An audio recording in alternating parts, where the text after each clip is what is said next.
এখন ঠিক সকাল 6:30 বাজে। ঘুমটা ভেঙে গেছে, যদিও ঘুমটা আমার অনেক আগেই ভেঙেছিল, কিন্তু উঠবো উঠবো করে উঠিনি।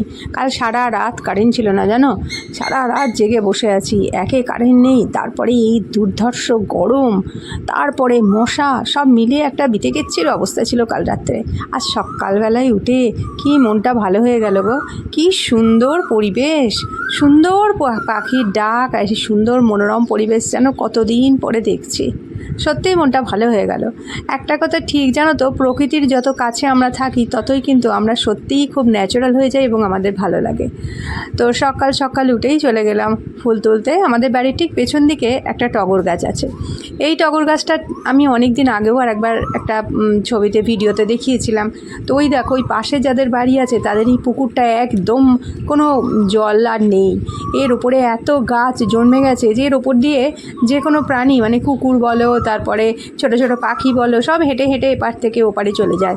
এমনকি বিড়াল পর্যন্তও হেঁটে যায়, জলে আর ডোবে না, জল আর দেখাই যায় না। এ দেখো ফুলগুলো কত ফুটেছে। এই ফুলগুলোকে বেছে বেছে তুলতে হয়। অনেক সময় না অনেকে দেখেছি কুড়ি শুদ্ধ তুলে ফেলে। আমি ওই জন্য বেছে বেছে শুধু টগর ফুলগুলোকেই তুলে নিচ্ছি।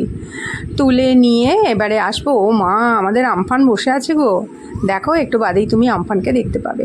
তো সেও আমার ফুল তোলাটা দেখছে। তো ফুলগুলো মোটামুটি তুলেছি, কিছুটা গাছে রেখে দিই। জানো তো কেন বলছি না, দেখো গাছের ফুল সবটা মুড়িয়ে তুলে নিলে আমার একদম ভালো লাগে না। আমার ব্যক্তিগতভাবে গাছের সব ফুল তোলাগুলোকে একদম পছন্দ হয় না। গাছের জিনিস কিছুটা তো গাছে রাখলে সুন্দর লাগে বলো, ওই জন্যে গাছেও কিছুটা রেখে দিয়েছি আর কিছুটা ফুল তুলে নিয়েছি।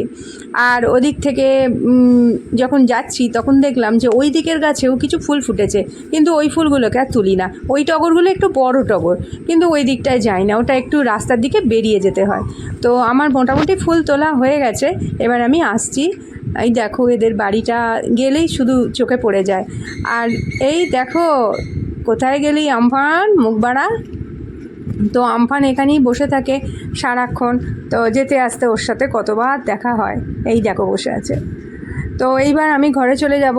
তো ও মা, আমফানের দেখো ছোট বোন ওইখানে বসে আছে।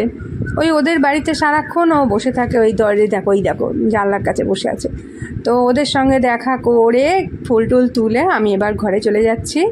ঘরে গিয়ে ঘরদোর পরিষ্কার করে, বাসি ঘরটা মোটামুটি পরিষ্কার করে, তারপরে ঘর ঝাড় দিয়ে জল তুলে ঘর মুছে তারপরে চলে এসেছি রান্নাঘরে।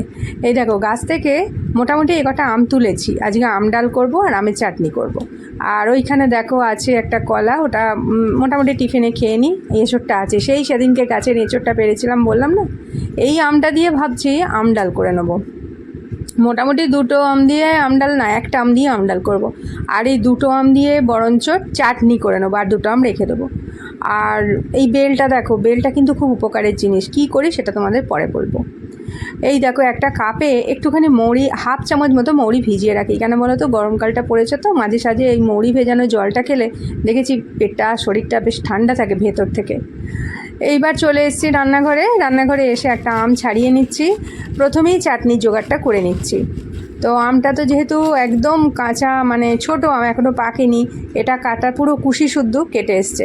ছোটোবেলায় এই যে ভেতরের কুশিগুলো আছে না, জানো তো, এই কুশিগুলো যখন মানে বার করতাম, আমাদের সব বন্ধুরা বলতো কুশি কুশি কার কুশি, এই বলে কুশিটা ছুঁড়ে মারতো তার দিকে। এইটা ছোটোবেলাকার স্মৃতিটা মনে পড়ে গেল। তো আমগুলো আমার কাটা হয়ে গেছে, ওটা জল দিয়ে দিচ্ছি। জল দিয়ে একটু ভালো করে ধুয়ে নিয়ে তারপর চাটনিটা বসিয়ে দেবো। বেশি একদম সেই জেলি জেলি চাটনি কিন্তু আমি করব না, কারণ এই গরমকালে আমি দেখেছি আমের একটা পাতলা চাটনি হলে না খুব ভালো লাগে। সব সময়তে জেলি চাটনিটা করি না, তবে হ্যাঁ যদি কোনো উৎসব অনুষ্ঠান হয় বা লোকজন বাড়িতে আসে তখন একটু বেশি চিনি দিয়ে জেলি চাটনি করি। আর সাধারণত আমি সারা এই গরমকালটা ভোর এইরকম পাতলা চাটনিই করে থাকি। একটুখানি 5 ফোড়ন, শুকনো লঙ্কা ফোড়ন দিয়ে আর এই আমগুলো দিয়ে একটু সামান্য ঘিয়ে ভেজে নিয়ে, সামান্য ঘি অল্প জাস্ট গন্ধটার জন্যে দিয়ে ভেজে নিয়ে তাতে একটু আমটা সেদ্ধ হয়ে গেলে চিনিটা দিয়ে দিই, অল্প একটু নুন হলুদও দিয়ে দিই। তো এইখানে দেখো ওই আমের খোসাগুলো ছিল, ওগুলো আমরা না, আমি করি কি, ওই নিচে একটা ছোটো ডেকচি রেখেছি, ওতে রাখি। এরপরে বালতিতে রাখি।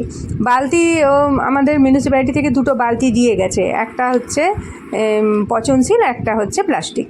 তো এই দেখো মাছের ঝোলের জন্য আমি ওই গাজর আর একটা আলু দেখালাম, ওইটাই কেটে নিয়ে মাছের ঝোলটা করেছি। আর এই দেখো হয়ে গেছে এঁচোড়ের তরকারি। এঁচোড়ের তরকারিটা প্রথমে এঁচোড়টাকে আগে সেদ্ধ করে নিয়েছিলাম নুন দিয়ে হলুদ দিয়ে, তারপরে আলু দিয়ে কষিয়ে তৈরি করে নিয়েছি। শুধু একটুখানি পেঁয়াজ, একটুখানি রসুন আর জিরে গুঁড়ো, আদা দিয়ে করে নিয়েছি, লাস্টে গরম মশলা দিয়ে নামিয়ে দিয়েছি। হয়ে গেল আমার এঁচোড়ের তরকারি। দুপুরে হয়েছিল ভাত, আমডাল, এঁচোড়ের তরকারি আর মাছ দিয়ে একটা ঝোল। মাছের ঝোলটাও তোমাদের দেখিয়ে দিচ্ছি, আর আমের চাটনি। যদি ভালো লাগে তাহলে অবশ্যই চ্যানেলকে সাবস্ক্রাইব করে সঙ্গে থেকো, আর শেয়ার কমেন্ট করতে কিন্তু ভুলো না। ব্লগটা এখানেই শেষ করছি, পরের ব্লগে আবার দেখা হচ্ছে। টাটা।